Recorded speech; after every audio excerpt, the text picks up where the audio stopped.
स्थळ विद्येचं माहेरघर असणारं पुणे. मोठमोठ्या IT कंपन्या, पॉश रस्ते, उत्तम आरोग्य संस्था, गल्ली गल्लीत एंटरटेनमेंटच्या अनेक सुविधा, सुपर क्लास शिक्षण पद्धती.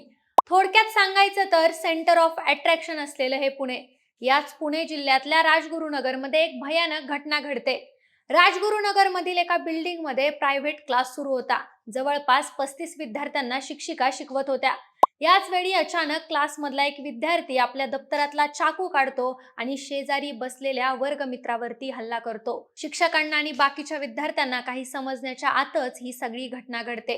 काही वेळातच माध्यमांवर बातमी येते, पुण्यातील राजगुरुनगरमध्ये चालू क्लासमध्ये विद्यार्थ्यांचं गँग वॉर. म्हणूनच राजगुरुनगरमधल्या या क्लासमध्ये नेमकं काय घडलं, अवघ्या 14 ते 15 वर्षाच्या एका विद्यार्थ्यानं त्याच्याच वर्गमित्राला का संपवलं, हे सगळं जाणून घेऊयात या व्हिडिओमधून. नमस्कार, मी निशा हिंगे आणि तुम्ही पाहताय विशेष भारी. राजगुरुनगरमध्ये आज सकाळी एका खासगी क्लासमध्ये शिक्षक मुलांना शिकवत होते. याच वेळी एका 15 वर्षाच्या मुलावर त्याच्या शेजारीच बेंचवर बसलेल्या त्याच्याच वर्गमित्रानं चाकूनं हल्ला केला. यानंतर तो वर्गातून बाहेर पळाला आणि आपल्या बाईकवरून फरार झाला. काही समजण्याच्या आतच हा प्रकार घडल्यामुळं क्लासमधले सगळे विद्यार्थी आणि शिक्षक देखील घाबरले. रक्ताच्या थारोळ्यात पडलेल्या या विद्यार्थ्याला लगेचच हॉस्पिटलमध्ये नेण्यात आलं. उपचार सुरू असतानाच विद्यार्थ्याचा मृत्यू झाला. ज्या विद्यार्थ्यांना उद्याचं भविष्य घडवण्यासाठी शिक्षण दिलं जातं आणि ज्या पवित्र ठिकाणी हे शिक्षण दिलं जातं, त्या शिक्षणाच्या मंदिरातच अशा प्रकारे जर गँग वॉर होत असेल तर ही किती धोक्याची गोष्ट आहे, अशी प्रतिक्रिया नागरिकांमधून येते. ज्याची हत्या झालीये तो आणि ज्यानं हत्या केली तो, हे दोघेही 10वी मध्ये शिकत होते. शिक्षिका धडा शिकवत असतानाच अचानक वर्गात गोंधळ उडाला. प्रयाग सोमनाथ मांजरे यानं पुष्कराज दिलीप शिंगाडे या विद्यार्थ्यावर चाकूनं हल्ला केला. हल्ला केल्यानंतर प्रयाग त्या ठिकाणाहून पसार झाला. या घटनेची माहिती मिळताच राजगुरू पोलीस घटनास्थळी दाखल झाले. शिक्षक, विद्यार्थी आणि व्यवस्थापनाकडून या संदर्भातली माहिती देखील पोलिसांनी घेतली. CCTV फुटेज तपासले. या घटनेनंतर क्लासमधील सुरक्षेबाबत गंभीर प्रश्न उपस्थित झालेत. वर्गामध्ये शस्त्र पोहोचले कसे? प्रवेश तपासणी का नव्हती? शिक्षकांच्या उपस्थितीत इतकी गंभीर घटना कशी घडली, असे अनेक प्रश्न पालकांकडून उपस्थित केले जात आहेत. या प्रकरणात पोलिसांकडून पुढील कारवाई केली जातीये. एका खासगी क्लासमध्ये घडलेल्या या भयानक घटनेमुळे राजगुरुनगरच नव्हे तर संपूर्ण जिल्हा हादरलाय. पण मंडळी, पुण्यामध्ये अशा प्रकारची घटना घडण्याची ही काय पहिलीच वेळ नाहीये.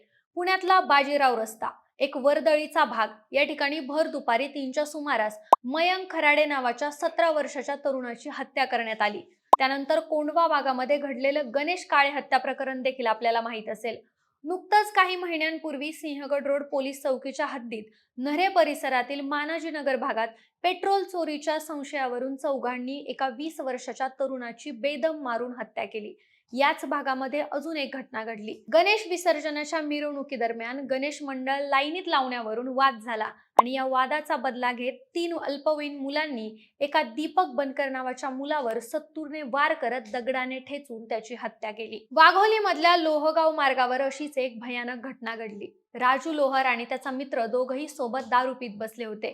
यावेळी राजूनं त्याच्या मित्राला तुझा बाप टकलाय असं चिडवलं आणि याचा राग आल्यामुळे त्याच्या मित्रानं राजूच्या डोक्यात दगड घालत त्याला जागीच संपवलं. वानवडे पोलीस स्टेशन हद्दीत कॉलेजला जात असलेल्या यश घाटे नावाच्या 17 वर्षाच्या मुलावर साहिल शेख आणि ताहिर पठाण या दोघांनी कोयत्याने वार करत त्याची हत्या केली. या सगळ्या घटना मागच्या 1 ते 1.5 वर्षातल्या आहेत. एकीकडे पुण्यामध्ये विकासाच्या गप्पा मारल्या जात आहेत, मात्र कोयता गँग आणि माया गँग यांसारख्या टोळ्या पुण्यामध्ये धुमाकूळ घालतायत. त्यामुळे नागरिकांमध्ये देखील भीतीचं वातावरण आहे. मंडळी, गणेश मंडळ लाईनीत लावण्यावरून जो वाद झाला आणि त्या वादातून एखाद्या मुलाची हत्या करण्यात यावी, तुझा बाप टकलाय असं म्हटलं म्हणून त्या रागापोटे एखाद्याचा जीव घ्यावासा वाटावा.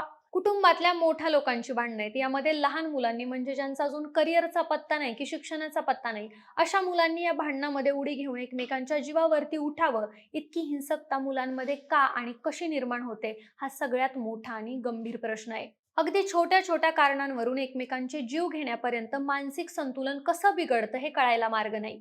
मंडळी, आपण बघतो सोशल मीडियावर किंवा रील्सवर एक वेगळाच ट्रेंड आलाय. आम्हाला नडणार अजून जन्माला यायचंय, जास्त नडू नको बाळा, मी 4 वेळा जेलमधून जाऊन आलोय, अमुक अमुक भाईचा आपल्या डोक्यावरती हात आहे, असे डायलॉग्स मारत अनेक तरुण सोशल मीडियावरती रील्स बनवतात आणि सगळ्यात चिंतेची गोष्ट म्हणजे काय, तर या रील्सला मिलियनमध्ये लाईक्स आणि व्ह्यूज असतात. गुन्हेगारी क्षेत्रातली लोक, जेलमध्ये जाऊन आलेले गुन्हेगार किंवा अजूनही जेलमध्ये असलेले गुन्हेगार आजच्या तरुण पिढीला आपले आदर्श वाटतात. त्याचबरोबर या घटनांना अजून एक कारण असू शकतं, ते म्हणजे आजकालच्या पद्धतीचा कंटेंट या मुलांपर्यंत पोहोचतोय. यामुळे त्यांच्यामध्ये अगदी लहान वयातच हिंसक वृत्ती तयार होते. अनेक OTT प्लॅटफॉर्मवर एका वेगळ्याच पद्धतीचा व्हायलन्स सध्याच्या कंटेंटमधून मुलांना अगदी लहान वयातच पाहायला मिळतोय. त्याच्यामुळं कदाचित त्यांच्यातली हिंसक वृत्ती जास्त प्रमाणावरती वाढतीये. एकमेकांना धमक्या देणं, टोळी-टोळीनं एखाद्याला बेदम मारहाण करणं, एखाद्या अट्टल गुन्हेगाराच्या कॉन्टॅक्टमध्ये असणं, या सगळ्या फालतू गोष्टी आजकालच्या पिढीला प्रतिष्ठेच्या वाटायला लागल्यात. अशा घटना वाढण्यामागं बरीच कारणं आहेत. मात्र अशा घटना होऊ नयेत किंवा याचं प्रमाण कमी व्हावं यासाठी आपण काय करू शकतो? आपले विद्यार्थी, आपली मुलं कोणत्या प्रकारचा कंटेंट सोशल मीडियावर बघतायत, कोणत्या प्रकारच्या मूव्हीज आणि सीरीज बघतायत, हे पालकांनी वेळोवेळी तपासलंच पाहिजे. छोट्याशा गोष्टीवर जर आपला मुलगा हिंसक पद्धतीनं रिॲक्ट करत असेल, तर आपण योग्य त्याच वेळी त्याला सौम्य भाषेमध्ये अशा गोष्टी समजावून सांगितल्या पाहिजेत. दुसरी गोष्ट म्हणजे शाळा, महाविद्यालय, प्रायव्हेट क्लासेस अशा ठिकाणी विद्यार्थ्यांना चेकिंग करूनच आतमध्ये पाठवलं पाहिजे. विद्यार्थ्यांच्या सुरक्षेसाठी कॉलेज आणि क्लासेसकडून कडक नियम बनवले पाहिजेत. आणि सगळ्यात महत्त्वाचं म्हणजे ज्यांच्या विश्वासावर हा भारत महासत्ता बनण्याचं स्वप्न बघतोय, त्या सगळ्या तरुण पिढीनं याबाबत सावध राहिलंच पाहिजे. एखाद्या किरकोळ गोष्टीवरून आपण एखाद्याचा जीव कसा घेऊ शकतो, हा प्रश्न प्रत्येकाने स्वतःलाच विचारला पाहिजे. बरं, गोष्ट मोठी असेल तर तुमच्यावर काही अन्याय जरी झाला असेल तरी यासाठी अनेक कायदे बनलेत. प्रत्येक गोष्टीवर बसून बोलून विचारविनिमय करून मार्ग निघतोच, आणि त्यातूनही नाहीच निघाला तर कायदा आपल्यासाठीच आहे, हे विसरू नका. बाकी घडलेल्या प्रकाराबद्दल मंडळी तुमचं काय मत आहे हे आम्हाला कमेंटमध्ये नक्की सांगा. आणि सोबतच आपल्या विशेष भारी या चॅनलला सबस्क्राईब करायला विसरू नका. धन्यवाद.